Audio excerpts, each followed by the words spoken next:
Hey, welcome. Sorry for my delay here and getting set up, man. It's it was one of those days. Anyway, so we're here right now, and so let's go ahead and get things started. Welcome to another live broadcast, and hope you stick around. This will be a good one.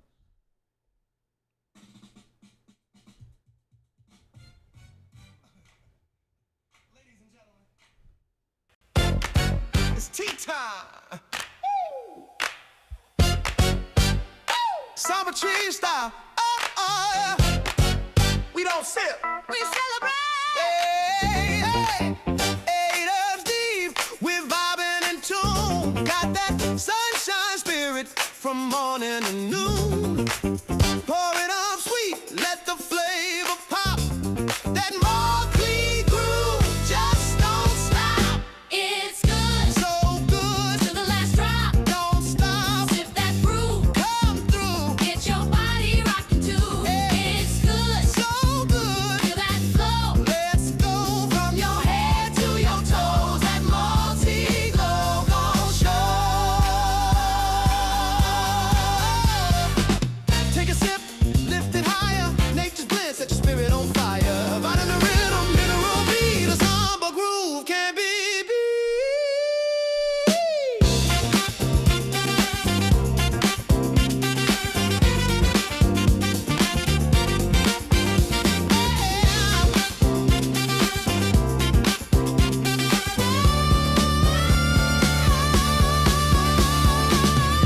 Multi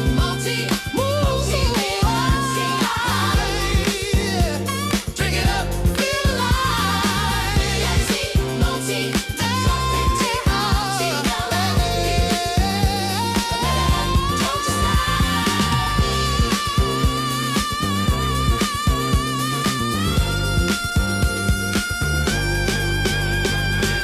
Hey, welcome to another broadcast. So glad that you guys could join us. And yeah, that was a song that we put together for announcing our 8 herb multi T vitamin and mineral brew. And man, I'm telling you, man, this has been something. I've been drinking it ever since it's got landed in our refrigerator. I've been drinking this thing, man, and I love it. I mean, the thing I really like about it is like I said, it's a great natural alternative for people who like punch. If you are a punch person, this is a great natural alternative to it. And it's full of flavor, but more importantly, it's loaded down with so many vitamins and minerals. And we do a full breakdown on our website here at sambatree.com, just telling you all that's in it. Nettle leaf, moringa leaf, hibiscus flower, soursop leaf, horsetail, burdock root, oat straw, and rose hips. And we give you the recipe and show you how you make it and everything. And we give you a breakdown and tell you exactly what each and every vitamin and mineral, what it's good for. And it's great for a lot of things. And it's some things that, as you know, we can't mention on these platforms because, again, then they'll say, oh, you're making false claims and all this stuff here. But and I know that things that come from nature, it's nothing but good for you ultimately. So this is one of our solutions to, wanting to have something that you could drink around the house. Either you could drink it either hot or cold. And it's really, really good. And I ain't just saying that just to say that. I'm saying that because it's true. It really is really good. And also, don't forget, we have our up to 30% off promo that's going on right now. So don't miss that. Okay, we got a lot going on. If you are not on our mailing list, sambatree.com, I would highly encourage you to get on it because we have been we've been pushing out some great content over on our mailing list. We be doing giveaways all the time, like that song you just heard, for example. That's when we did a giveaway. We did a whole album. We gave away that. This one we gave away that. We also gave away phone backgrounds. We created some very beautiful backgrounds for your phone That's all within the email. So if you are part of the Samba Tree family, make sure you check your email, because we be giving away a lot of stuff. And then not only that, knowledge, a lot of stuff to help you, some practical things as well, and just helping you just kind of to become a much better version of yourself, both in health and wellness. So make sure you check that out. Okay. But yeah, you want to check that out. Again, go to the website, sambatree.com. All right.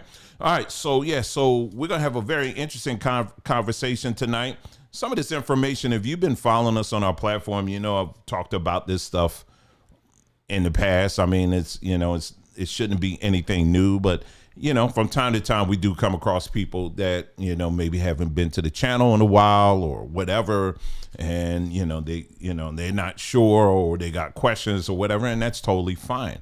And so just real quick again, my wife and I, Nicole, which by the way, don't tell anybody I said this, but tomorrow's her birthday, so I just want to mention that to her. Tomorrow is Nicole's birthday, and every time I look at her, I'm like, there's nowhere in the world your age. I mean, I look at myself, I can see my age, but I look at her and I'm like, wow, man, I really hit the jackpot on this one. I mean, there ain't nothing else to look at, but her. I'm serious. So I'm very grateful, and I'm a blessed and a better man because of her. And so I really appreciate her.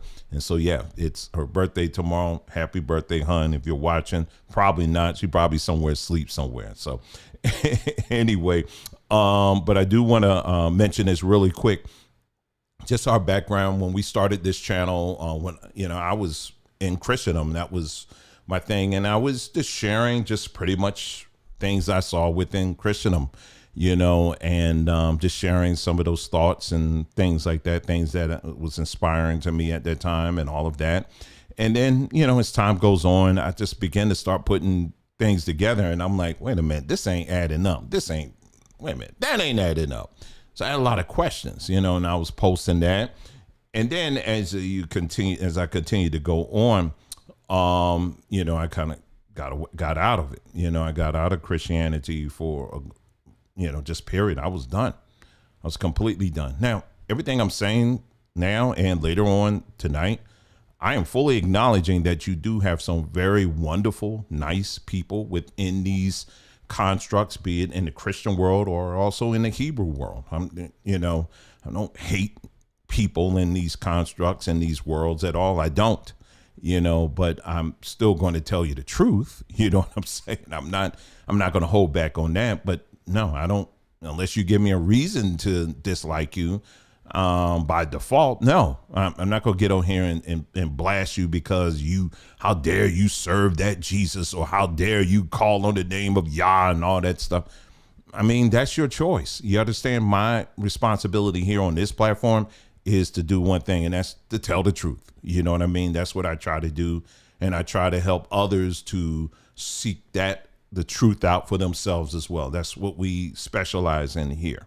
And so, but anyway, fast forward, out of church for a while, still holding on to, Christianity, the Bible. And that's pretty much all I knew, to hold on to. And then, like numbers of you came across a gentleman by the name of Pastor Steve Darby, and, when he was alive, he he did a message called Negro Land. I'm sure you can still find it here on YouTube, where he was really bringing some points together, making the case that those of us who came through the transatlantic slave trade, and I guess he was also saying the same thing about those who went through the Arab slave trade, because you had, a lot of times people don't talk about that one too, but in his case, he was mainly focused on the transatlantic slave trade, talking about how the people that came through that are the true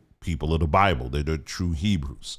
And then he went through, talking about, Negro land, specifically talking about the kingdom of, bringing up the map. That was the first time I've seen that, where he brought up a map and it said the kingdom of Weta, but he was saying that, no, that's actually the kingdom of Judah. If you look at it, if you listen to it, it's actually the kingdom of Judah. And I was like, oh my God, it was just, something, and it was just really beginning to piece a lot of stuff together in my mind. And it's funny when years later, you start learning how the brain operates and works. It will put all kind of things together for you. You know what I'm saying? And so as I'm sharing this with you, I mean, for those of you who still, hold on to, what he teaches, and well, he's gone now, but his ministry and people I'm not throwing shade on this man or anything like that. I'm just telling my story. Okay. And so, but over time, as my wife and I, we continue to immerse ourselves into the Hebrew space and the Hebrew world. There were a lot of similarities that we began to see when we were in the church. We started seeing a whole lot of similarities, just a lot of the bad stuff that we didn't want to have anything to do with. And, and it got to a point where I said, this is just a repeat. I'm not going through that again. I mean, you're looking at someone that spent over 40 years, in the church system, you understand. And so there were a lot of things. So when we got out of it, I was done. Many ministries go there. You just literally give of your entire self to these ministries, to these pastors and all of that, and only to get stepped on and all of that stuff. And I was done. I was completely done. And so when I began to see these same common threads within the Hebrew space, I said, okay, I need to start digging deeper, because what I was hearing on one hand, man, I thought this stuff I still believe it. Right. And so I started digging more, started asking more questions. And then I noticed the more questions I started asking, it was like I was hitting a brick wall. And, and once I started hitting that brick wall, I noticed that numbers of people didn't like that. It was basically, you're going too far with this. How dare you ask these questions? Who do you think you are, and all of this stuff. And I was like, whoa, wait a minute. Okay. We can't ask these legit. I mean, this is stuff that's literally straight in my face here, because everything you guys are saying, you're sourcing it from one source. But when I look at these other sources out here that are of people who are scientists, people who are archaeologists, people who are historians who've actually done the real work, I'm talking about in modern days, and they've dug stuff up, and they're like, wait a minute, we dug here, and what you got, you are claiming here ain't matching what they're finding.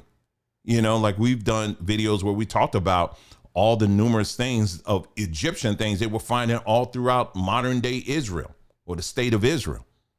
I mean, all kinds of Egyptian stuff. And then I found out later that, Israel was at what we know today as the modern day of Israel, was at one point part of Egypt. And it gets even better than that. It wasn't only just part of Egypt. In fact, during the time period that it was alleged, according to the Bible, that Moses and the Israelites were fleeing Egypt, crossing the Red Sea, and going into the promised land, which was Canaan, which was what we call today modern day Israel.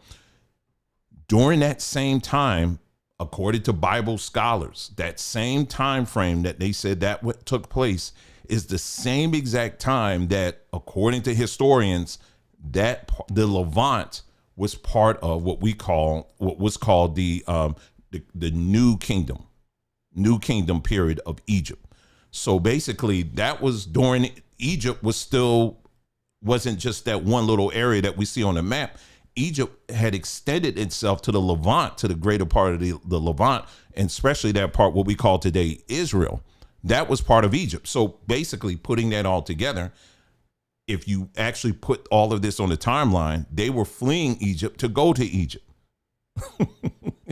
You understand? And so once I started putting that together, I was like, okay, wait a minute. Now this definitely isn't added up. And then there's a lot of other things too. And that, we did a whole series on that. And then, we've also just did this class on, breaking the chains, where we've gone even deeper, where we provided a ton of notes, ton of research, all kinds of stuff that you can look at on your own and further research and ask as many questions as you could. That's what we want. We want people to ask as many questions as possible. That doesn't mean we have an answer for it, but ask them. You understand? So as I was going through all of this, I began to, realize, I was like, man, it's just, this ain't it. This really isn't it. And so sitting back now as someone who is 54 now, and I do have, between the church world and also going through the Hebrew stuff and just other experiences that I've had in life, I'm able to sit back, and now you're starting to see similarities in different things.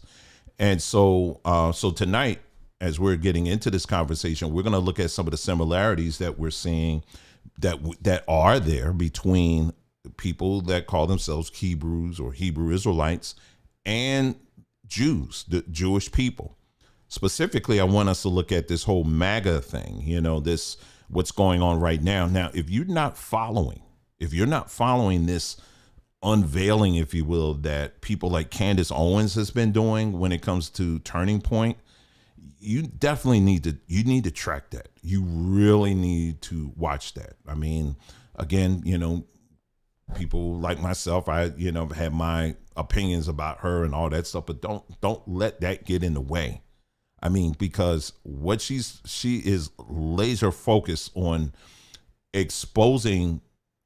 It's exposing more than just who really killed Charlie Kirk. It's exposing a lot of stuff. Like, for example, she just said, for people who, it was so funny the way she said it. She was like, if you think Turning Point is a Christian organization, she said, well, the joke is on you. It's not a Christian organization. It's a Mormon organization. And she went in and talked about how you got all these Mormons that work up in there. And then you got, people who speak Russian, but they're actually probably that sound like they're from more like Ukraine. And you and I both know, in Ukraine is full of who? Well, it's Ukrainians, but they're Jewish. Yes. You got a lot of Jews that are in Ukraine. This is why, the United States and the NATO coalition, they've been sold like, we gotta, hold them down. We gotta protect them and all this stuff, because this is Ukraine as an extension of Israel. Okay. That's why they're flowing so much money and weapons and all that there. It's an outpost of Israel. That's basically what it is. But anyway, getting back to Candace Owens and what she's been really exposing about this whole thing about Turning Point. I mean, it's just layers of stuff. And it's also bringing out this whole infighting, if you will, that's happening with the MAGA world, if you will. You got some people who are saying, hey, listen, we are, in fact, should be America first, period. We put America over everybody else, period. When we're talking about, politics, when we're talking about the interests of America, that needs to be the priority here. Now, we can have relationships with other nations and all of that, but at the end of the day, when we're talking about Americans, it should be Americans first. It shouldn't be Americans plus another group or another country or anything like that. I'm just giving you what the platform is, basically, of Make America Great Again. I'm not saying I'm a MAGA guy. I don't have a red hat up in here. OK, I'm just giving you the platform of what they say they stand for. Right. And I can understand it. And I get it, but embedded within the right, embedded within MAGA, has been, just like in MAGA, you also see it on the left as well, is that you see a huge amount of, for MAGA at least, Zionists. See a lot of pro-Zionist individuals. And there's a lot of them folks' money that's flowing all throughout that whole movement. A lot of money. I'm talking about millions and millions of dollars. You remember they did this whole expose, the whole Doge thing, and they were going after exposing, all this money and stuff that was, going to these different organizations and stuff like that. Well, there's a lot of some of that same stuff that the right was benefiting off of as well. And so that's why you don't hear about the Doge stuff going on no more. You know, they try to make it seem like, oh, Elon, he just went crazy and, you know, he just couldn't take it anymore. He's a strange fellow and all this. He ain't strange for making all these cars and robots, but all of a sudden he starts seeing the BS that y'all been putting out here.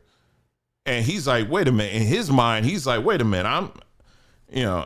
I know how to build systems, and what y'all building here, this ain't adding up. And he started getting too close to the cookie jar. And then that's when, next thing you know, there was this big explosion. They don't like each other and all, you know, it was all that stuff, right? So I want to show you, let me see if I can pull this up here. I'll go on my Twitter here. Here we go. All right, here we go. I'll bring this up over here. I'm just going to show you some random videos here of, you know, just some of the things, because they had this big convention thing recently. Trying to see if I can pull this up here. Okay, I'm gonna have to refresh because Twitter's doing this thing, or X is doing the same thing. I'll bookmark stuff and it literally will reorganize them like in real time. I don't know why it does that. Anyway, here we go. So let me see if I can pull that up. Oh, no, there you go. Super sale up to 30% off. You know, it's funny when you hear these people and they'll say, well, you know, it's Brandon Tatum. This is the cop, Officer Tatum. I got some clips I want to show of you as well, of him as well. It's really just funny. And he's trying to make it seem as if, oh, you know, Israel isn't controlling anybody. Well, according to AIPAC, Track AIPAC, Trump is getting 230 mil. 230 mil. 230 mil from AIPAC. 230 mil from Israel. Well, that's not Israel. It's just an organization that's ran by Jews. Okay, yep, it's ran by Jews who have a strong interest in supporting Israel. All right, so, you know, we could play that game. I get it. Okay, but at the end of the day, it's still Israel at the end of the day. All right. Let me see. Here's Mark Levin. You know, when I was in the conservative space, this is many years ago. I mean, I used to binge on listening to some of these people. Mark Levin, it was just one of those guys I just couldn't get into. I could not. It was something with his voice. I don't know. I just couldn't get into. And then, of course, I was out by the time they start really going with that Israel stuff, because the Israel stuff, they really have amped that up over the years. But I want you to take a listen to it. I'm play a few clips so you can get an idea. You can hear. Oh shoot, what's playing? Where is that? I got some music playing here. Hold on for a second. Oh, okay, there you go. I got it fixed. Okay, here we go. Let's take a listen to him. I want you to listen to how these people are thinking. All right, let's go. How about little Ada Fuentes? What did his family do for this country? What did he do? How about Tucker Carlson? What did he do for the country?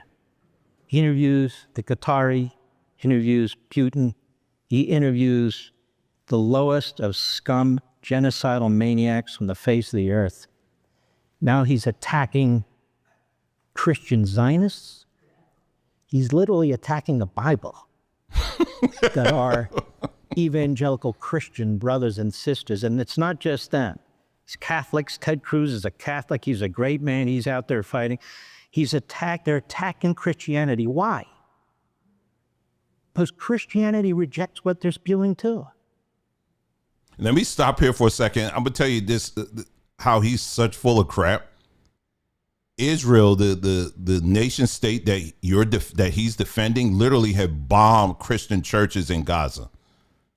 But we're not supposed to know that. But anyway, let's continue. Judaism rejects it. Christianity rejects it. Atheists reject it. Agnostics reject it. Gay people, straight people, women, men. We all reject it.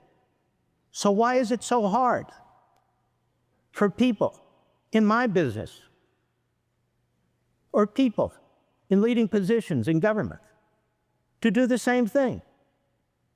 What are they afraid of? They need to be afraid of regular Americans like you and me. They need to be afraid of us. So when they hear stuff like that, they say, what? What are we going to say? And so, yeah, you know, you got to learn to read between the lines, and they need to be afraid of us. Yeah, we really get who's us in this. Anyway, this is the next clip here I got. This is this guy, Officer Tatum. This is another one, black guy. And yeah, he was just recently speaking at this conference as the Republican Jewish Coalition. I want you to take a listen to what he is saying here. Y'all keep praying for me. I said, I want them to turn that place into a parking lot. Yeah, he's talking Gaza. He said he wants them to turn Gaza into a parking lot. Let's continue. I got to preface it because somebody going to clip this and put it on the internet. Not because of the Palestinian people per se, individual people, but because if you dare to do such an atrocity to people that I love, people that I respect, people that are chosen by God, you decide to do something like that, you should never have an opportunity to do it again. And it should be an example to everybody in the world that if you ever think about trying something like this, your country will cease to exist. Boy, if I was the prime minister, ooh, it's 48 hours. Give me 48 hours. And so it enraged me. And then I said my statement. I thought that most people in America were thinkers and had common sense. Well, shockingly enough, I was wrong. Because after I said it, we see all this anti-Semitism popping up. We see mindless people on campus wasting hundreds of thousands of dollars getting no real education. And they're out here talking about from the river to the sea and don't even know which river it is. You got people out here saying death to Jewish people and gays for Palestine. I said, I swear, I'll pay for your ticket. You know, it's people like this. Part of me, I would love to have a sit down with them, but what would be the point? I mean, literally, what would be the point? What would be the point? Anyway, let's see. This is Ben Shapiro. He's another one I just can't. I want you to listen to him. And this is all going to tie. This is tying to our conversation that we're having. The common thread between Jewish people, you know, pro-Zionist Jewish people, and Hebrew Israelites. But I'm just kind of laying down some foundation here. Okay, so just kind of stick with me on this. But this is Ben Shapiro. Let's take a listen to him. My answer is no. No to the Groypers. No to their publicists like Tucker Carlson. No to those who champion them. No to demoralization. No to bigotry and anti-meritocratic horse shit. No to anti-Americanism. No. This is our country. This is our party. And this is our conservative movement. And I will not stand by while it is handed over to those who betray the most fundamental principles I have spent my entire life defending and advocating. That is a path to defeat and a path to moral oblivion. I reject it because if we lose the right, we will lose to the left. And either way, we'll lose the country. I'm Ben Shapiro. This is the Ben. So he said, this is our country, this is our party, and this is our conservative movement. Again, you got to learn to hear between the lines, because what he's saying is what's coming to mind. That's exactly what he's saying. Let me see. Let's see if I have another one here.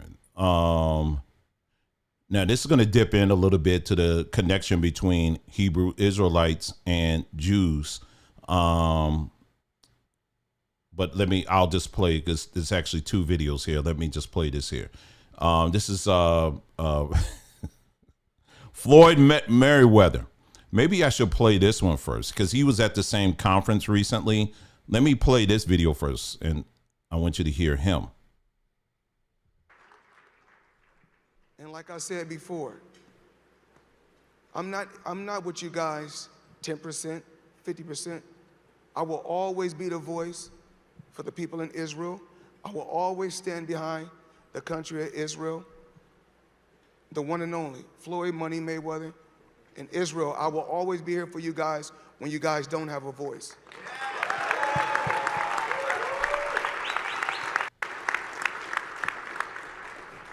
Okay, so that's him there. And then recently, let's see, I don't know what that is. Hold on. Okay, a while back, he was saying this. He's been on the whole pro-Israel thing for a minute, but I want you to listen to him. This is a while back. And a lot of times, what these youngsters don't know, you know, when they talk about just like when they talk about Jews, people, you gotta realize the first Jews were black. Jews, yes, not Israelites. Jews, yeah, Jews, yeah, the Jews. The Jews were black. Right. Wow. But when you hear him talking about, you know, who he's supporting, you know, he's definitely not supporting the black ones. Okay. He's definitely ain't doing that at all. But anyway, let me move on. Let me see. Let's see what else I have here.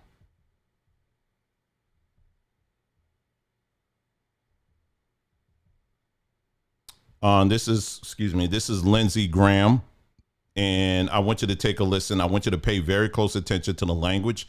It's probably about a couple more videos, and then we're going to switch gears here a little bit, okay? This is Lindsey Graham. Let's take a listen.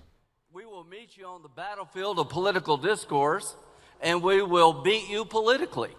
I want the world to know anti-Semitism, anti-Israel rhetoric, anti-Israel thought is not the road to being elected as a Republican.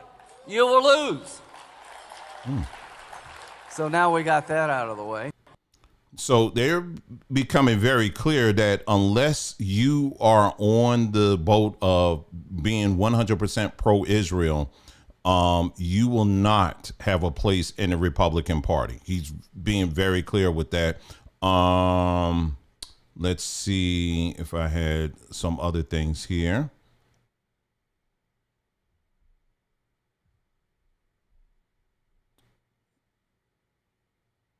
Let's see. I'm trying to see if I have anything else I can play. I got a ton of stuff I could play, but, you know, do I want to play it? Let me see. Oh, okay. I'll bring up Tatum again. Let's take a listen to him. This dude, he's a walking meme. I'll just leave it at that, but take a listen to him on this one. The reality is that Israel is one of our greatest allies. And for people to think otherwise, you fall in one or two categories. You're either ignorant or you simply hate Jews. Quit lying to yourself. Quit trying to cover. You just hate Jews. Just say it. I don't want to hear I'm just asking questions no more. Wow. You're not just asking questions. Asking questions means you do your research first before you put something out into the atmosphere. It's not asking questions to make accusations. If you somehow think the Jews run the world, you are a fool. The reality is this one, I'm glad I played this clip because this clip actually serves as the perfect segue into, as we're going to get into, you know, talking a little bit about, you know, Hebrew Israelites and how what I just demonstrated, what they just demonstrated, you know, these pro-Zionist individuals, you know, is very dogmatic. You either are for us or you're not for us. And we're going to wipe you off the face of the earth and we're going to destroy you. We're going to take you down and all of this. And you must hate us because you have, you know, the fact that you're even asking questions. How dare you even ask questions, you know, about us? Of course, no, we don't run the world. What are you talking about? Yeah, of course, most of the communication companies, Hollywood, yeah, we got most of that, mainstream media, most of the talking heads on the left and the right. Yeah, we may be more, we may run, but no. When it comes to the banking in this world, no. I mean, it's just a tiny number, just a tiny number. That's it.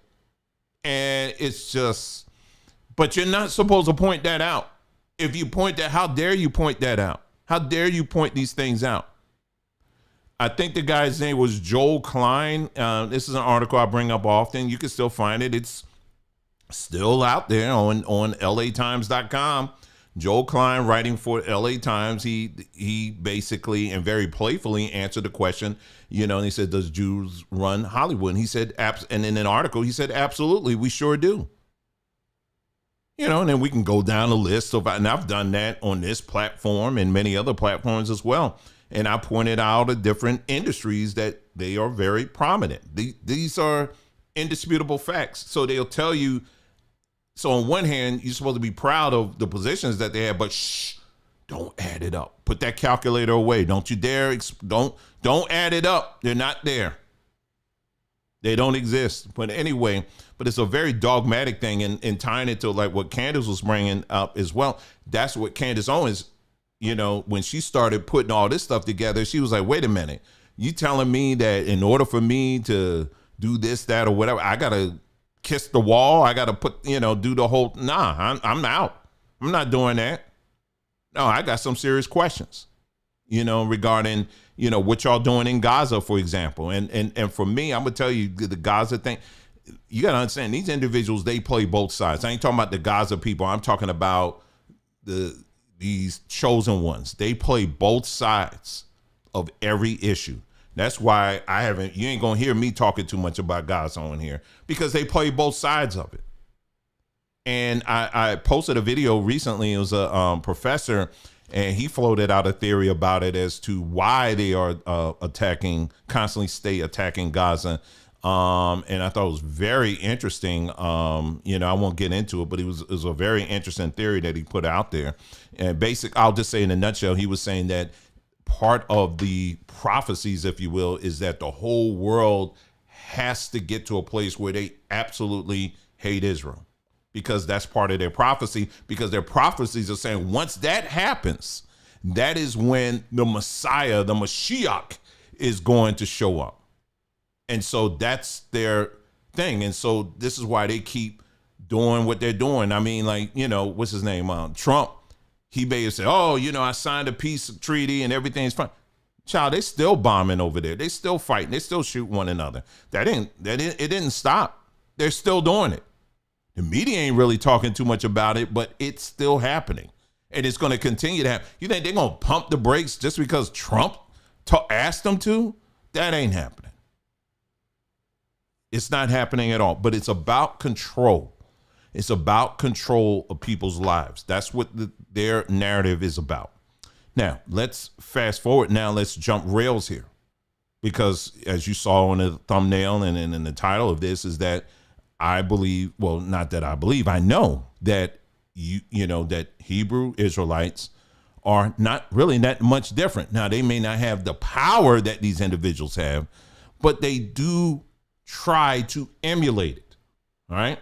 They do try to emulate it. I'll just go down a quick list of some of the things that they try to emulate. They both of these groups, Hebrew Israelites and Jewish people, for the most part, I'm particularly talking about a lot of these Orthodox, they'll tolerate Christians, but really they have said many times that they dislike Christians. And just like them, you have Hebrew Israelites on the regular. Just spend 5 minutes here on YouTube and you'll find them every 5 minutes. They're taking Christians to the garbage can every time. Everything out of their mouth, going after Christians all the time. They both claim that Israel is their home. Both of them do. They are both pro-Israel. Let me just, again, as a quick reminder, let me just kind of go through this and show you. Let me see here. Let me pull this up here. Here we go. Pull this up. Not that. We're going to pull this up here. All right, here we go. Now, I have done many videos on the Dimona Hebrew Israelites. And, you know, every time I talk about this, I will, you know, from time to time, I'll get comments from people. Well, they're not us. They're not really us at all. You know, they're just a segment of us. They don't represent all of us. But yet, when Israel was threatening them, throw them out of Israel, Hebrews here on YouTube, based here in America, all became Voltron. They came together and they speak out with a mighty voice and said, no, leave our people alone. So no, these are Hebrew Israelites. The story behind the Dimona Hebrew Israelites is that the group themselves came out of America. These are Black Americans. All right, they didn't come from Africa or anything. They came out of America. I forgot which city. It's like Chicago. I want to say Chicago. Chicago might have been Detroit too, but I'm pretty sure Chicago. That was the origin of their group, that they started there and then they moved to Israel, to a small town. Is way out in a small town called Dimona. And then Dimona is also known for, and I brought this up many times, they have Israel has a nuclear weapons plant in that same town. Can you imagine you going to call that your promised land? You are literally, your whole village is right next to a nuclear weapons plant. That's your promised land. I mean, I still don't get that. I try to ask the questions. I don't still get it. People go quiet on me. And we also did a video where we talked about very dogmatic and how they control folks, people, former members of this. And what you're looking at right now, I just did a Google image search. What you're looking at are various images of the members of this group. You want to know how committed they are? They're very committed to Israel. They are very, very committed to the state of Israel. How committed are they? I'm glad you asked. Let me see if I can pull this up here. Here we go right here. The African Hebrew Israelite community in Dimona has a high rate. Okay, taking my time for those. It's taking you some time to catch up. It's okay. I'm not cracking on you. I'm just saying. I know for some people it takes them a moment. The African Hebrew Israelite community in Dimona has a high rate of service in the Israel Defense Forces, with many members enlisting in exchange for the promise of gaining legal status and eventually citizenship. This arrangement is the result of a long-standing agreement though the community has faced challenges with deportation orders and immigration status, leading to recent court battles. Some community members have also served as representatives for Israel internationally, for example, in the Eurovision contest. Oh, yes. Yes. Here's more. A high enlistment rate. The community has a reported 100% induction rate for its eligible young men. The legal status. In return for IDF services, community members have been promised long-term residency and a pathway to citizenship. Cultural integration. IDF service helps some community members improve their Hebrew language skills and navigate Israeli society, says jweekly.com. And then they said Eddie Butler, a Hebrew Israelite from Dimona, has represented Israel twice in the Eurovision Song Contest. And then it goes on. It goes on. So, yeah, they are very committed to Israel. They're very committed to Israel, to the nation state of Israel. They're very committed to it. Now, you have people here who claim to be Hebrew Israelites, and, you know, it could be IUIC or some of these other camps and stuff that you have here and in Europe too, that will regularly call Jews the fake people. They will regularly say that, and say they're not the real ones, we're the real ones.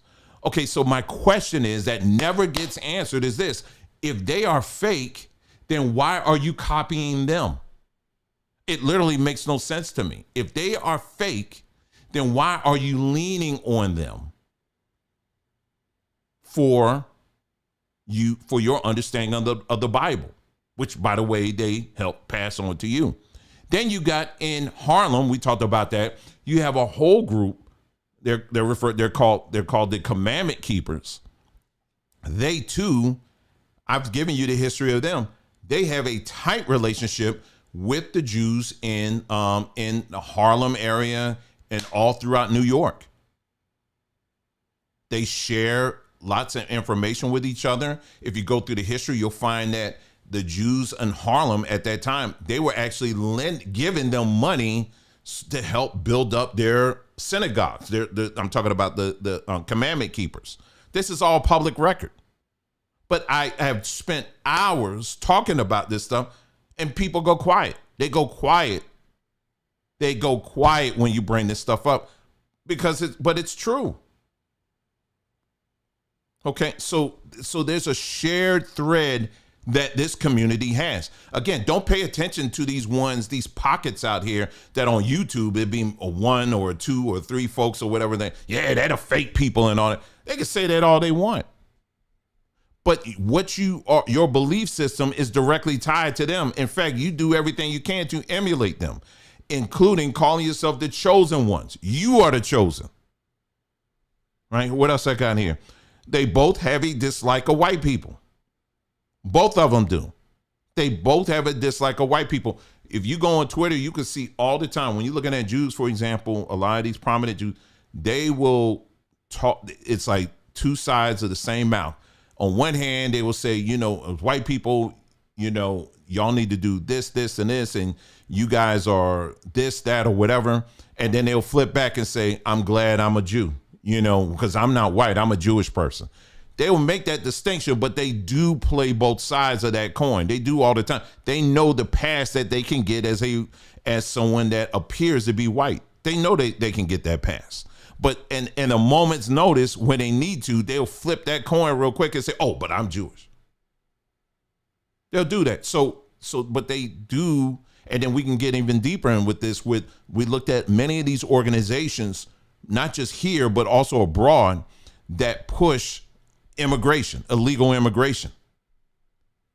All on our southern border here, there's organizations. There are Jewish organizations, not exclusively. There are other organizations too, but Jews have a heavy presence in trying to get as many people to cross our southern border illegally.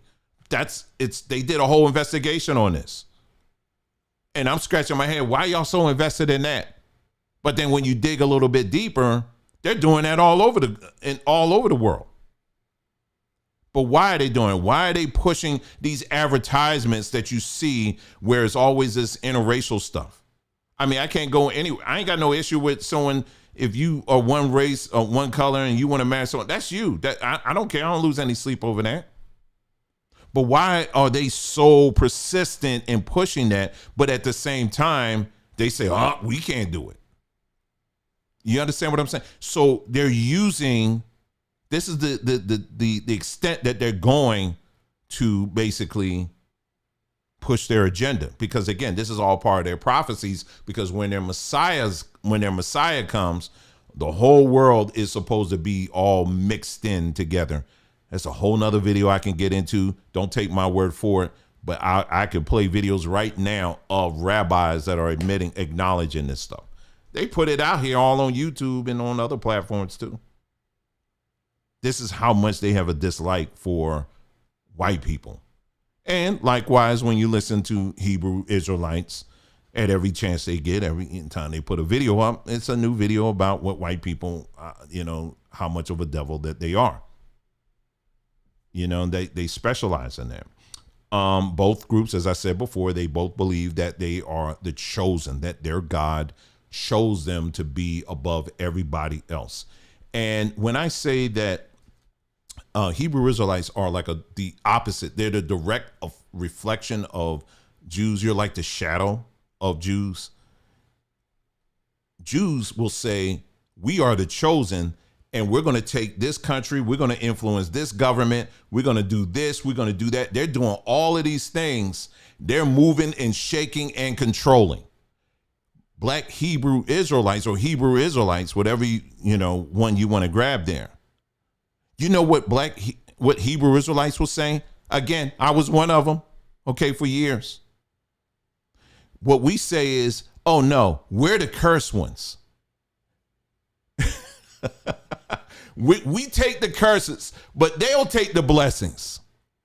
But one day, this is going to flip. One day it's going to flip.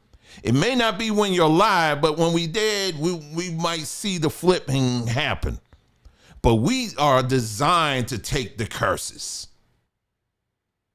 They got the blessings, though. They control all that stuff. But see, one day, and then they go to the whole Esau, Jacob thing and all that stuff and all that. But here's the thing. Jacob was never broke. You know what I'm saying? Jacob wasn't broke, okay? We don't read about Jacob getting sick and dying and all this other stuff. We don't read about Jacob going to jail. We don't read about any of that stuff. But somehow, and this is what religion does, religion adds a justification to the mess that you are living through. So if you broke and poor, well, that's, hey, God, he honors that. That's what God really wants for you. Maybe there's something in that God is trying to teach you.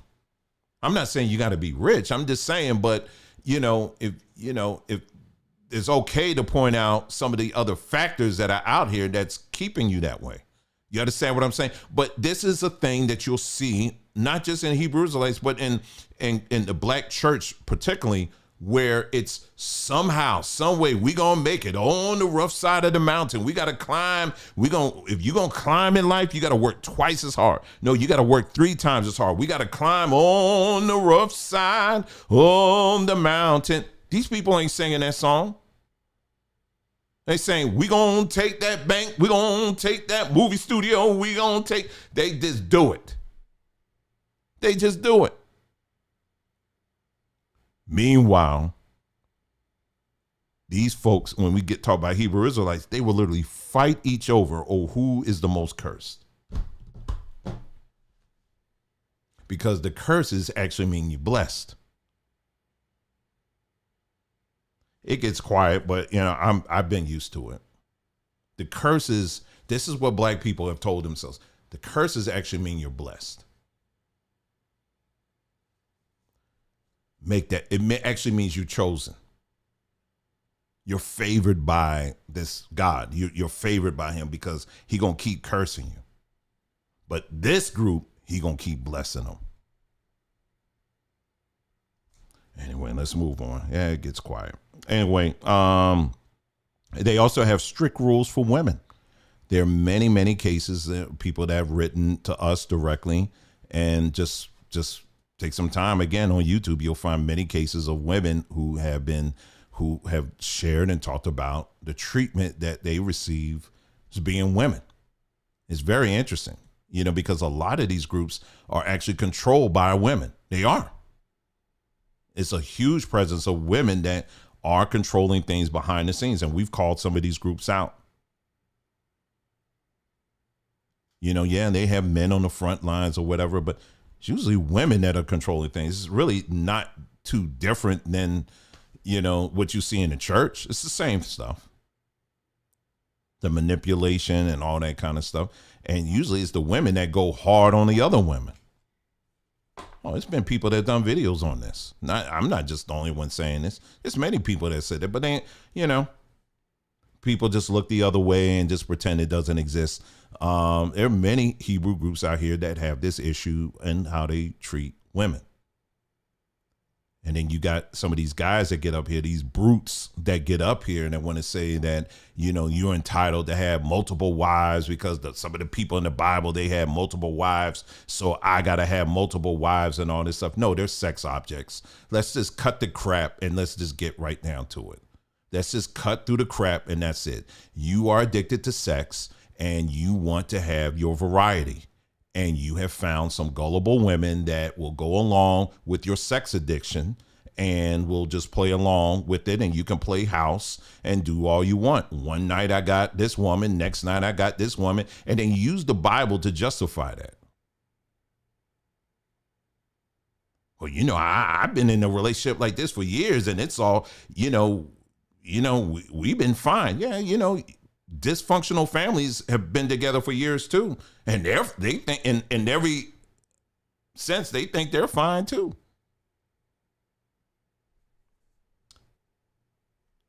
Oh, anyway, let's see. Strict rules for women. Believe that you will one day dominate the world. I mean, how many times have we heard this rhetoric coming from Hebrew Israelites? Is that one day when this thing flip, they're going to be our slaves. Talking about white people now. They don't never say Jewish people. Not really. They'll say white people. They say white people, you're going to be our slaves. You're going to be our slaves. And this is why I submit to you, this is why they don't really annihilate a lot of these Hebrew groups. They don't wipe them off the face of the earth. I mean, they could. They got the power to do it. But like the whole Ron Dalton thing, you remember that? They were like shutting them down and all that kind of stuff. And people like, see, they're threatened. They're scared of the truth. And you remember all of that? They're scared of the truth. And oh my God, they're scared of the truth. This stuff is on YouTube. He ain't saying anything new. This stuff has been out here for years. But now all of a sudden they're scared now. No, it's called a dog and pony show. It's to get you thinking that, we got to stand up. We got to rally behind this belief system. A belief system that they ultimately control. Because your whole narrative is based off of a book that they gave to you.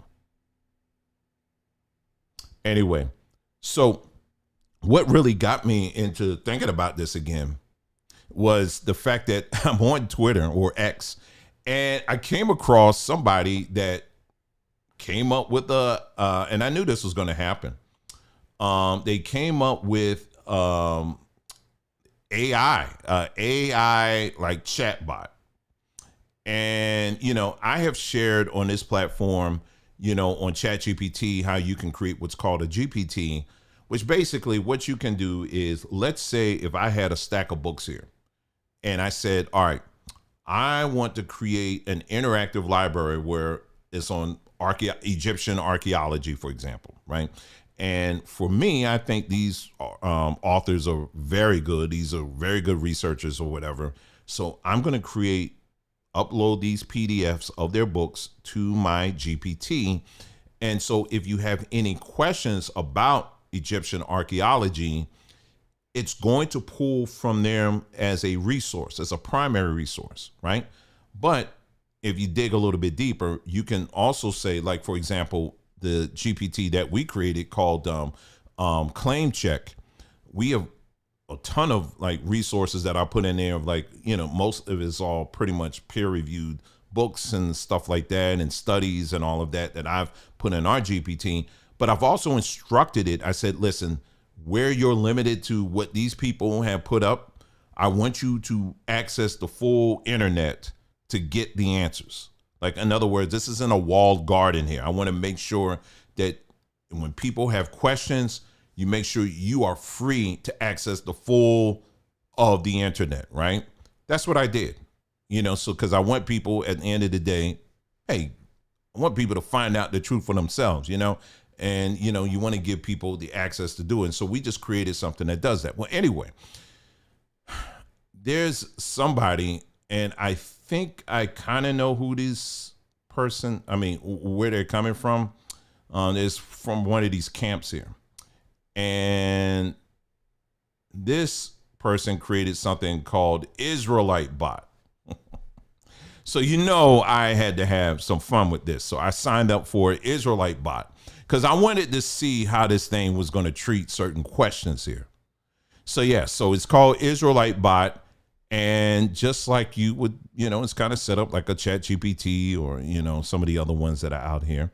And, yeah, you can ask it whatever question you have. So here it goes. It says, ask away, my fellow pursuer of wisdom. What can I help you with? All right, that's a little warm greeting. I appreciate that. So I have some screenshots because I was doing this on my phone. So I want to show you the questions I was asking here. I'm trying to make sure I get to the first one. Okay, here we go. So maybe it's this one here. Okay, here we go. All right, so here's the first question that I asked here. Now, again, this all ties into, what we've been talking about. All right. And the first question I asked, I said, is Yah a Canaanite deity? And it says, Shalom, my seeker of truth. The assertion that Yah is a Canaanite deity is a foundational deception and a grave misunderstanding of the Holy Scriptures. Yah or Yahuwah is not among the many regional deities. That's a full lie right there. That's a full lie. Oh my gosh, that's a full lie. Anyway, is not one of the many regional deities. He is the singular eternal creator and the most high Elohim of Yasharal, Israel, whose name transcends all time and geography. Here is the truth. Yahuwah is the creator, not a created deity. The name Yahuwah, often abbreviated to Yah, is divinely revealed in scriptures as the self-existent creator, the one who brought all things into being. He states that Moshe, and then it goes on, right? Let me go on here. All right, let's see. It proceeds to give me a full word salad, but I'm gonna keep on here. Moshe and goes on the uniqueness and eternity of his name. The scriptures proclaim the incomparable nature of Yahuwah's name, Psalms, and it goes on there. Let's see. I mean, it sounds like a whole introduction of the Wizard of Oz, man. It's like, he's the inevitable. He's the magnificent, and all.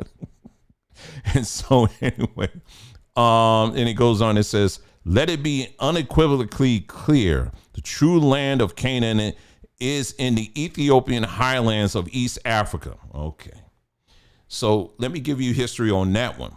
Okay, so this ties into the commandment keepers who, in their earlier days, they used to teach that Israel was, in fact, Ethiopia. All right. And you're going to find some residue of that even here on the streets, on these YouTube streets of Hebrew Israelites, also making this claim that the true Israel is in Ethiopia, the true Israel now. Now, I did a video. Was it a short I did recently? But I try to bring this up to y'all all the time. There is a claim that is made by numbers of people saying that the oldest Bible that we have ever is the Ethiopian Bible. That is not true. That is not true at all. That is a false statement. And yes, I know if you do a Google search, you'll probably come right up and say, yep, this is the oldest Bible. It is the oldest complete Bible. It is not the oldest Bible. The oldest Bible is the Septuagint. The Septuagint was what was written in Egypt. It was written in Egypt by heavy influence of Greeks. All right. The Septuagint. All right. That was written in BCE, 3rd or 4th century. I think it was, it was like between 5 and 6 BCE. The Ethiopian Bible wasn't put together until 3rd or 4th century CE.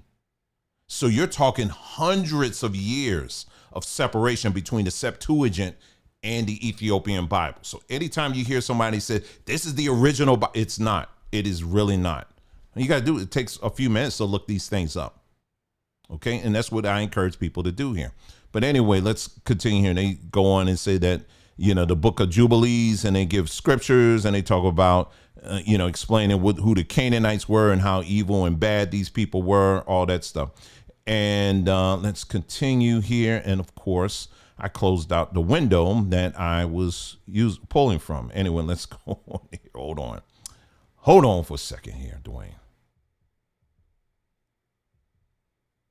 Was it downloads or was it desktop? Oh yeah, it was. Let's see. All right, let's see what this one says. it goes on. As you can see, it just goes on and on and on. So, but I want you to see if you guys notice anything. So here's my next question. I says, now confirm these assertions by using peer-reviewed factual historical sources, and be sure to include links to studies that prove these assertions as true. The only response that is that you, I'm sorry, what I was trying to say is the only response you should give is from this point forward is, let's see if this is it here or not. Oh, here we go. The only response, basically you're supposed to give, it should be from this point forward is factual based responses that can be proven academically. You will also be free to use archaeology and any other historical source outside of the Bible. So this is how you converse when you're dealing with ChatGPT. This is not ChatGPT. This is something else they're using. So I'm basically saying, hey, listen, let's set some parameters here, because everything that you've given to me so far is 100% the Bible. What I am saying is, let's go beyond the Bible. Let's look at factual historical records. Let's look at that. All right. And because you made a lot of assertions here, now let's look at the true historical proven records to prove out what you're saying.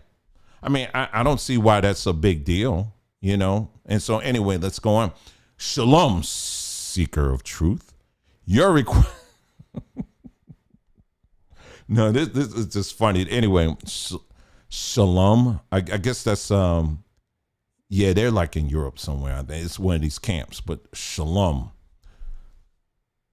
seeker of truth. Your request touches upon a foundational distinction in our approach to knowledge, and I must speak clearly on this matter. My purpose as an Israelite teacher is to transmit the truth as revealed in the Holy Scriptures, which are the very word of Yahuwah. This sacred text is the supreme and final authority, standing above all human interpretations, including those of, this thing went and tried to take me to the woodshed for asking questions. Secular academia, archaeology, or peer-reviewed studies, quote unquote. They that are by their very nature limited by fleshly understanding and often beholden to a false paradigm. The word of Yahuwah in its original context and divinely preserved text supersedes all secular history and archaeology, not the other way around. To seek confirmation of Yahuwah's eternal truth from the very systems that frequently deny or corrupt it would be to subject the divine to the temporal, the creator to the created. This is precisely the deception our people have been warned against. But yet you using ChatGPT. Anyway, therefore, I cannot fulfill your request to provide peer-reviewed factual historical sources or links to studies that claim to validate the eternal truths of Yahuwah's identity and history. These secular disciplines often operate from a false geographical premise, and it goes on. All right. I have some other screenshots, but it literally, that's kind of the whole thing there. It's, no, I'm not going to go and look at history books at all. You're going to do what we tell you. What we tell you, that is the truth. So the way they program this thing, this is a chat bot, I'm sure they're paying for it. That it's a service, and the way it actually works, I'm telling you the technicals of it and how it actually works, is that in the background, you tell it exactly how it's supposed to answer and to operate, and you tell it what not to do. What these individuals, what these Hebrew Israelites did is told it specifically that you are to only look at the Bible. You are not to look at anything else. Again, they're taking the dogmatic and now they're digitizing it. And they're saying, don't you dare ask any questions beyond this. Gee, what is that? Who does that sound like to you? What group does that sound like to you? That sounds like a certain other group that calls themselves the Chosen too, doesn't it? Like if I say something here on YouTube, or if I, put something on X, or, on some of these other, or TikTok or whatever, and I dare cross the line, what happens? Oh, I get a little flag. They tell me, don't you dare. You're going too far now. You asking too many questions. How dare you? You take our word for it. That's it. So these individuals, it's funny, they will complain. I'm talking about Hebrew Israelites. They will complain about censorship, but here you have access to your own system and you are yourselves are practicing censorship, the same type of censorship of the people you're emulating. And what have I used to, it was something I used to say a long time ago, and I'm going to say it again. Who you emulate or what you emulate, you become. So if you are emulating these people, you are going to be just like them. And there are many people right now. I know there are people that watch me, that watch this channel. You are in these situations right now in the various camps or ministries that you're part of. You know that there is a certain line that you can't cross when it comes to asking questions. Some of the weird things you see going on. There's a video that someone did a whole documentary on. It was like their husband and wife. They did one, what was it, last year, I think. They did a whole documentary exposing this stuff. It's a particular Hebrew ministry. They was talking about this. You can't go but so far. And then they just, don't you dare. Don't you dare.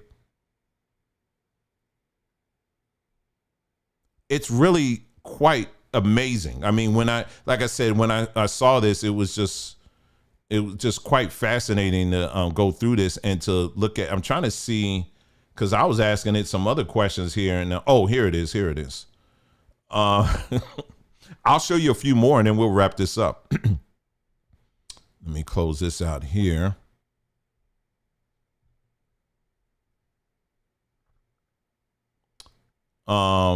Here's some more here. So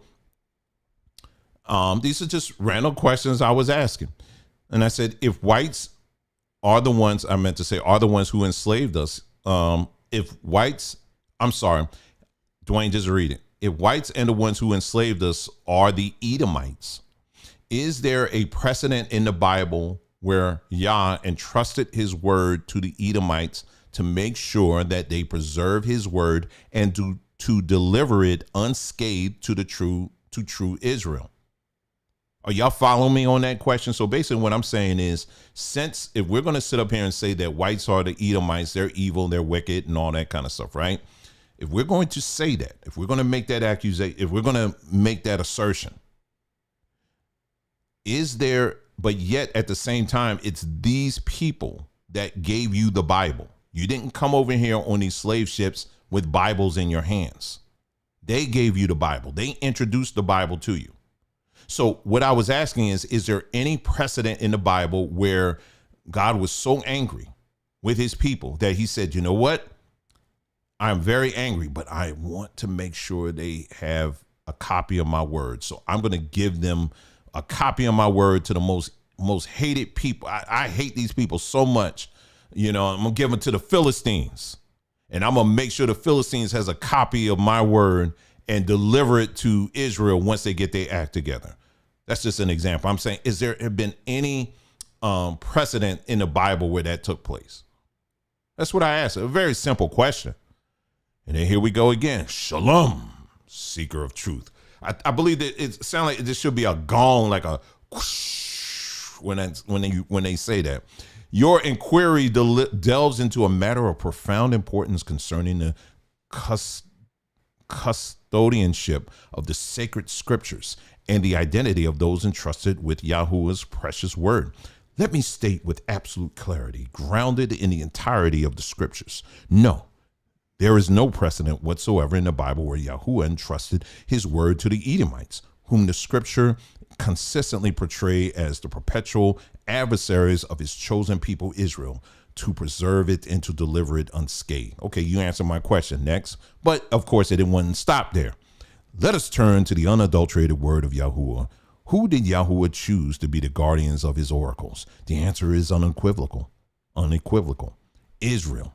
The apostle Shaul, Paul, is a true Israelite, affirms the truth in his letter to the Romans in the Septuagint, so forth and so on. Then they give the whole Greek breakdown and all this other stuff. Okay, but you still ain't the people that came over here, they had no knowledge of the 10 Commandments. They had no knowledge of Shadrach, Meshach, and Abednego and all that. They had no knowledge of that. There is no record, historical record, that when these Africans that came over as slaves were fully versed in all of this stuff. There's no record of that. So, but you're going to throw me this scriptural word salad that talks all around it, but you're not answering the question. But anyway, well, you did, but you had to give me the word salad to kind of fill me up. You put too much bread on my table. I'm looking for the main meal. Anyway, all right, so here's the next question I asked. So how is it that blacks who were enslaved had never heard of these things like the 10 Commandments, Moses, or even the Bible for that matter, prior to white people presenting it to them during the days of slavery? If they are the true guardians, as you put it, even if it was something that was taken away from them, they would at least have been familiar with it. So again, why would Yah appoint his own adversary to preserve his own word? Shalom, seeker of truth. Whoosh. Your question is a critical one, and it touches upon a profound and painful aspect of the history and all of that. And again, it gives me this long word salad. It basically said the same thing it said in the last one. I'll just cut to the chase there. All right. And then there's one last question. I'm just showing you just what they do here. You said dismiss any notion that Yahuwah would entrust his holy word to the Edomites or any other nation outside of Israel for its preservation. Such a belief contradicts the clear testimony of the scriptures. That's what you said. But explain specifically how these African slaves had never heard of the Torah, the 10 Commandments, etc., until it was presented to them by slavers in the Americas. But yet, according to you, they were tasked to carry it. Shalom, seeker of truth. Your question is incisive, and it goes on. You rightly point out the apparent paradox, and then it goes on to say the answer lies with it's not a contradiction at all of Yahuwah's initial appointment, but it's in the terrifying fulfillment of his curses. And then it goes on to say that, try to bring up the scriptures that says that they will forget the word of Yah. There was going to be a time where they were going to, as they forgot him, they're going to forget, he's going to forget them, and they're going to forget his commandments. It gives those passages, right? Finds a way to try to twist that a little bit, right? And so anyway, I said, if that's the case, then why is the argument made by Israelites that the slaves in the transatlantic slave trade had the name Yah in their actual names? If you are claiming that they forgot Yah, in other words, if the argument here is that they forgot or left behind the law, statutes, and commandments of Yah, why would you name yourself after a God you have chosen to forget? I mean, these are just basic questions here, and it just goes on and on and on and on and on, and just gives me a bunch of stuff. But I'm showing you this, and I know it's a little painful for some people here, but these are details that, we need to pay attention to, whether we agree with them or not. I wanted to take this time to walk you through just so you can see the logic that you in these constructs, be it if you're Jewish, you're pro-Zionist person, or you're a Hebrew Israelite, these are constructs. They are designed to keep you locked in, right? You can't ask certain questions. What we on this platform, we encourage people to use these platforms like ChatGPT, Grok, whatever, Perplexity, whatever the one is of your choice, because these tools, they may not be 100% accurate, but they do give you access to everything. Well, most of the knowledge that's out there. You're not going to find, again, they're not exposing everything, but they are telling you a great deal of stuff that if you stay within your construct, they won't allow you to do it. And if you go past that construct they have punishments aligned and set aside for you. So yeah, Hebrew Israelites in many ways are just like the people that they're trying to emulate in just about every way. As much as they want to get on these platforms and say that they're the fake people, they are just simply trying to project at the end of the day, because in many ways they want to be just like them. That's the end of it. And it's reminiscent of the conversation I was having about the black folks who want to be Greeks And it just really, when you really sit back and think about it, it's like the conversations I was having on TikTok, for example. I mean, you had some some Greek folks, black folks who were pushing back hard on, wait a minute, what are you talking about? No, Greek culture is African American culture. I was like, do you not hear what's coming out of your mouth?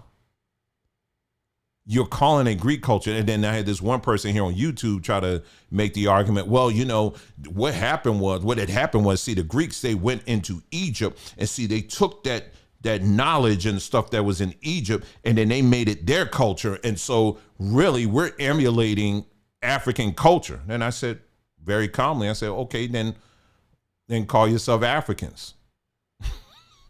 Call yourself Egyptians then. Call yourself Egyptians then. If that's the case, why would you emulate the thief? Why would you emulate the people who you're claiming stole your culture? I said, let me help you out with that history here. No, the Greeks, just like the Romans, they already had their history intact. They came into Egypt. They treated Egypt like a buffet once they conquered it, and they took what they wanted, and they also inserted what they wanted. When they left out of Egypt, they came out as an enhanced society, enhanced culture, that where they sucked literally the life out of Egypt and some of these other areas that they conquered. And this is both Rome and Greece. They both did this. You understand? And so no, it's not that Greece didn't have a culture until they went to Egypt. No, Greece had a culture. They dipped down a little bit down south to enhance it. Rome did this all the time. I mean, if you heard of the Roman road, that the sun will never set on the Roman Empire. As all these different areas they were conquering, they were sucking the life out of these different cultures and putting it all into their own unique culture. Rome at the base had their own culture. They didn't need to go to Africa. They didn't need to go to Egypt to get a culture. It was like Egypt to them was like one of the five, the jewels of the infinity, one of the five infinity stones for them. You understand what I'm saying? It wasn't that they didn't have a culture at all. They very much did have a culture. And so listening to these black folks who are heavily into the Greek life, and I'm sitting up here trying to communicate to them, you are emulating them. You're emulating Greek culture. I mean, when you go through your little pledges and stuff like that, you even have the Greek spelling in their books. You don't have the Egyptian spelling. You don't have any other African groups or whatever spelling. I said, name me a group. This is the kind of stuff I was saying. I said, name me a group outside of Black Americans or Black folks who their most elitist class of people, they name it after a different group. For example, what did I say? I said, for example, the elite class in Germany, for example, do they call themselves the Bantus? They're going to pledge Bantu. Or like in England, the British folks, the British upper echelon people, do they pledge Zulu? I've never heard of that. Never heard the Chinese elite class saying they're going to pledge, Igbo. Have you ever heard of that? They're going to pledge Igbo. The Chinese people, they got secret society where they pledge Igbo. No, it's Black Americans. They're the only ones that are pledging their lives to a culture that isn't even theirs. Literally.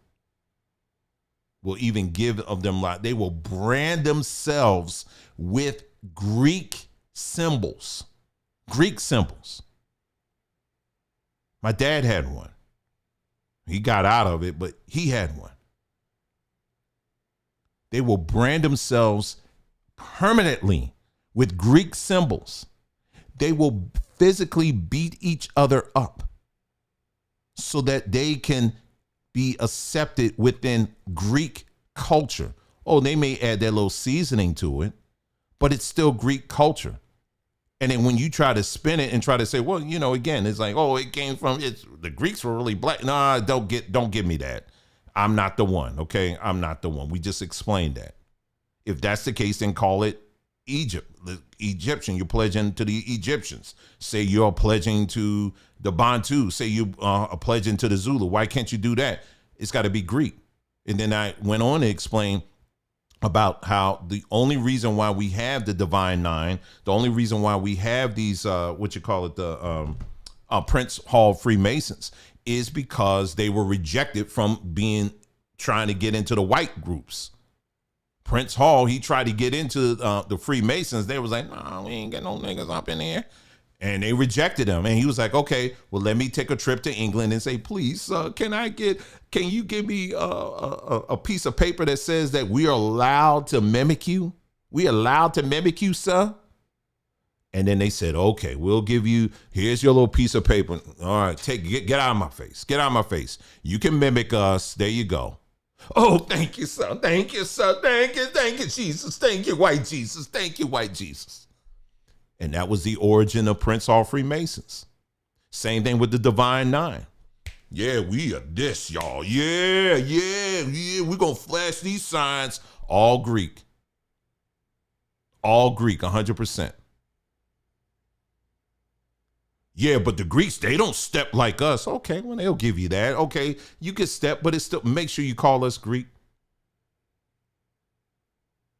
Hebrew Israelites are no different. You could say they're fake and all this other stuff, but at the end of the day, you're still calling yourself something that was not you. It wasn't you. Even the Igbos themselves, the modern day Igbos, they may say, well, we were Israel and all of that, and we were Hebrews. Again, I did videos on that. They walking around with the Star of David on their chest and all that, and don't even, it's like, okay. And then they're being trained by people from Israel, the very people that you call fake. They're being trained by them. And so, but what does it boil down to? People who want to be them. That's what it all boils down to at the end of the day.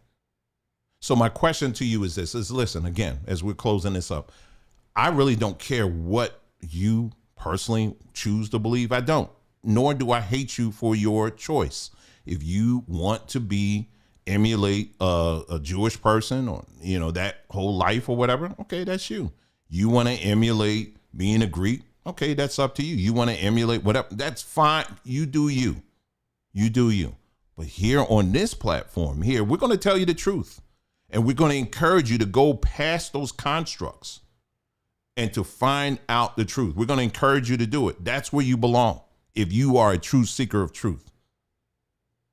You understand what I'm saying? I tell people all the time, anything I'm saying, yes, you can challenge it. If it's true, not great. If it's false, if it's some falsehood I'm saying, yes, we can converse on this respectfully. I don't have a problem with that. I really don't. But I want people to have don't say that you stand for truth, but you're living in a bubble that won't allow you to access it. You understand what I'm saying? And a lot of these technologies that are out here today, they do give you more access to a lot of stuff that religion has hidden from us. And so that's why I encourage people all the time to use this stuff. But this Israelite bot thing and all this stuff, it's just a small example of a much bigger issue that it happens within the Israelite community, is that they want to control people. They want to control what you access. Even the people that are the researchers in the Hebrew world or whatever, it's very funny because a lot of stuff that they will say, well, we're researching, here's some books here. Here's a little tiny excerpt I'm going to show you, just a tiny one, just a little bit. And then they build a whole video around this one excerpt. How many videos have we done this? I said, oh, let's widen this. Let's read the whole page and let's read the next page after that so we can get a full context. And then once we do that, it's like, okay, no, what you were saying, that's not what the author was saying at all. I could literally do this all day. And I have done it. What I want y'all to do is to get to the place where you're not just depending on people giving you little tiny excerpts, but you as an individual, you're looking at the whole thing and you're engaging your whole mind into investigating these things yourself instead of just depending on people to be your interpreters. I don't want to be your interpreter. I want you to do that. That's your job. I'm here to encourage you to be your own interpreter. All right. That's what I'm encouraging you to do. So anyway, I guess this was we covered what we need to cover here on this particular conversation here. And go back if you missed some parts, go back and listen to it. And we're here. Thank you so much, as always, for tuning in. And remember, at sombertree.com, we're still running that up to 30% off promo that we have been running for some time here. And it's still going pretty strong here. And we just introduced a brand new drink there. Oh, man, that thing is the bomb. All right. So with that being said, let me leave off on. I might just play 2 songs. Maybe I'll do that. We released an album, as you know, recently, and hope you guys check it out. Well, it was to the mailing list on sombertree.com, so make sure you check it out. I actually have the link on the community page, but there's 2 songs I think I am going to play. I'm trying to decide which one here. Now, these songs, the ones with the lyrics, yours truly wrote a lot of that. Okay, so I'm not like, hey, pat me on the back. I'm just saying, I'm just trying to get you to understand. I didn't just say, just make a song about this and that. No, I took the time and I kind of wrote stuff out and I said, okay, help me to write this in a lyrical kind of way, right? So I want to play this first song here for y'all. This is for our sisters here. It's called 4C. And I'll just play that for y'all. And then I will play one other one. And there's a story behind this last one. But let me play this one first. Hope you guys enjoyed it. Let's take a listen.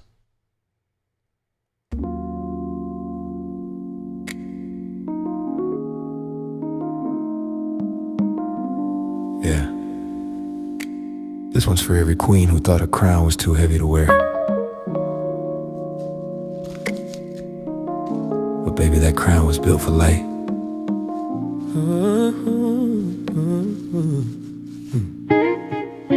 You twist, you turn, you tug, you side. Mirror talking, why can't it just lie?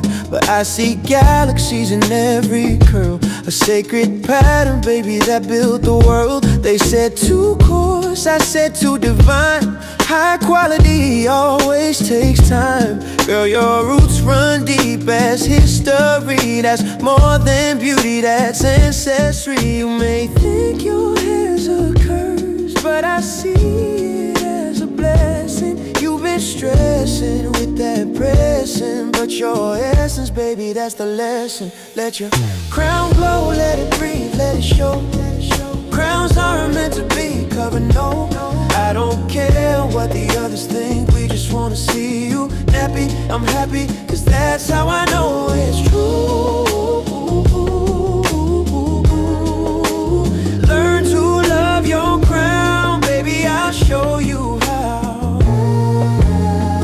That's 4C, the sun hits right on them coils so tight.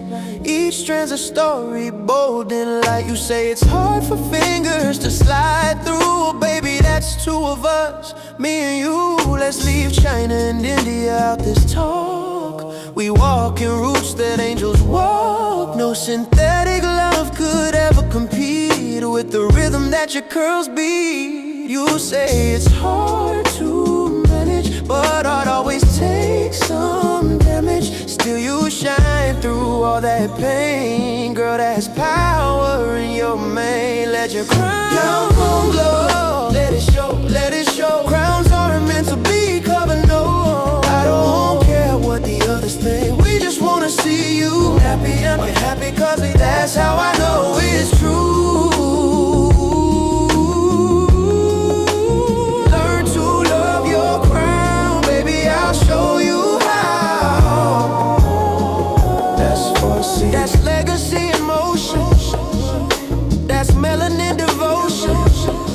Don't straighten what was made to rise. You were born from the sunrise, so let it twist, let it bloom. There's a whole universe in your room.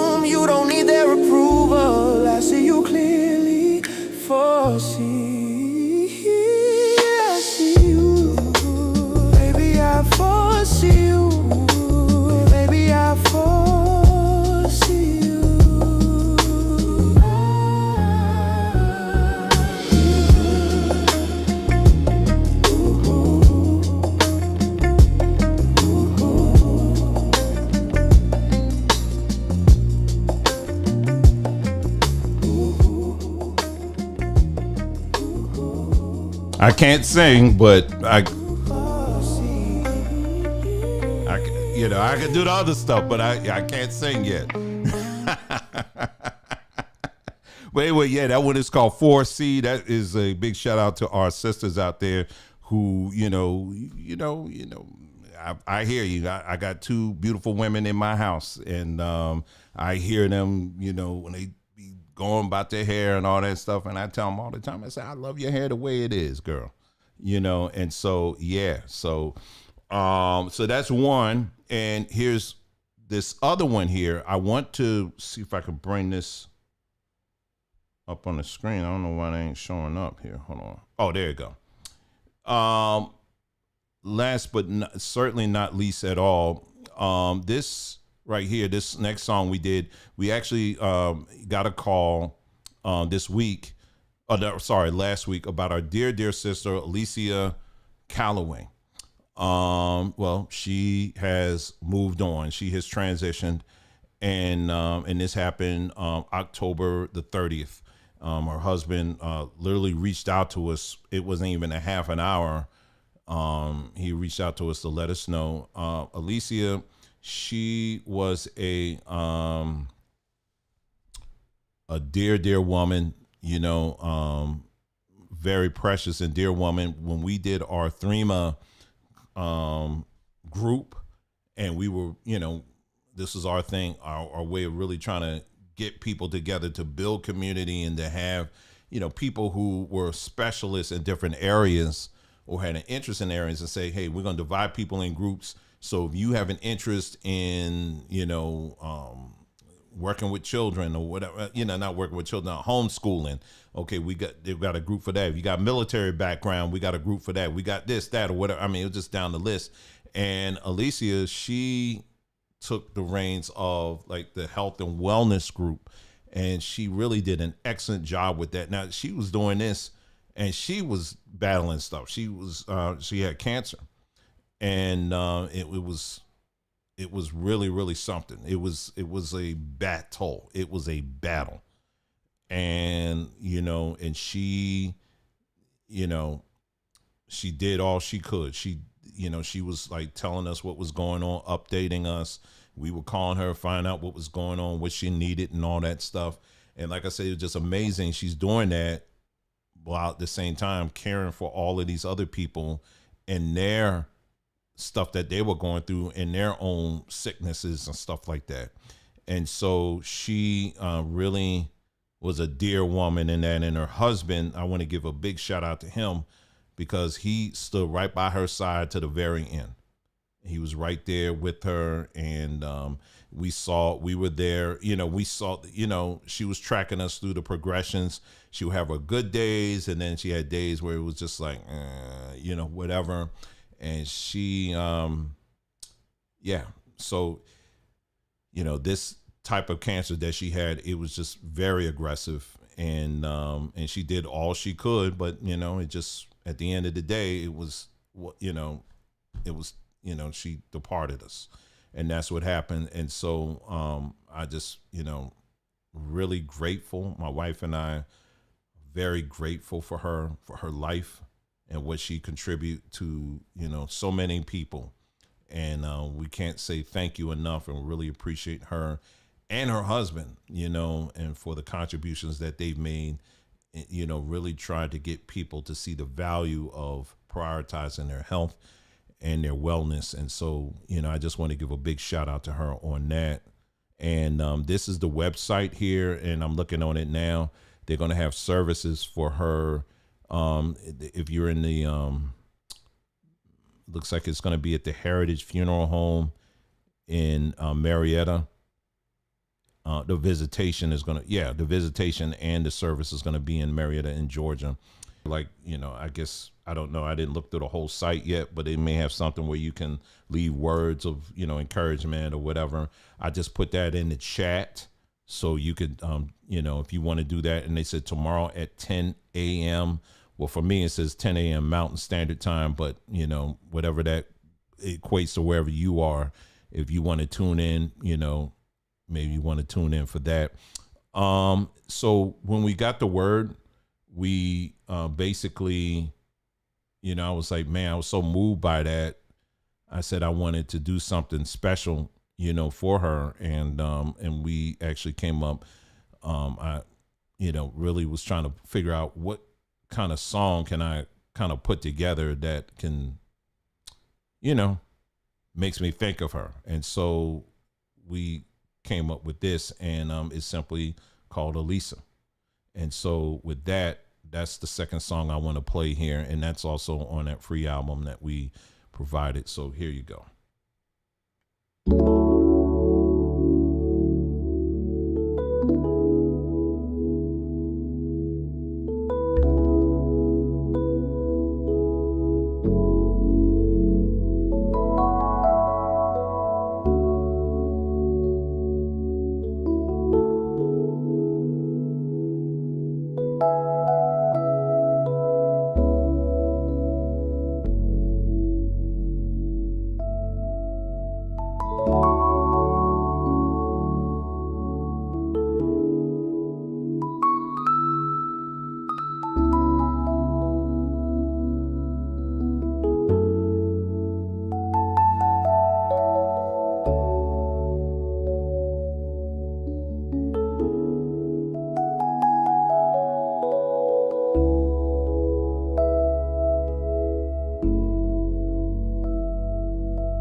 Thank you, Elysium. Really appreciate you. We love you. Good night, family. We'll see you again in the next broadcast and next video. Take care.